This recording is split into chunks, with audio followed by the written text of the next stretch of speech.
I hope all of you had a wonderful Christmas. Today, December 26th, the day after Christmas, is the feast of St. Stephen, whose witness to Christ and martyrdom is narrated in Acts of the Apostles chapters 6 and 7. And we see that he was one of the original 7 deacons.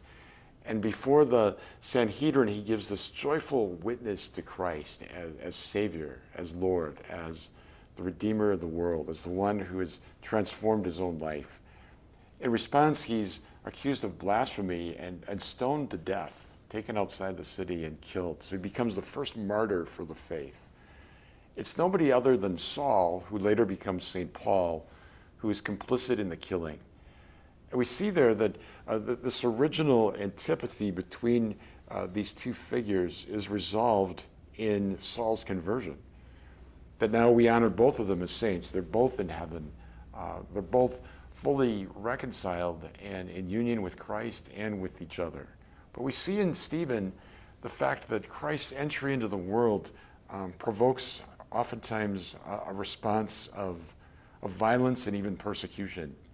And so we see it all this week in the feasts that we celebrate. St. John tomorrow, the Holy Innocents on Wednesday, Thomas Becket on Thursday.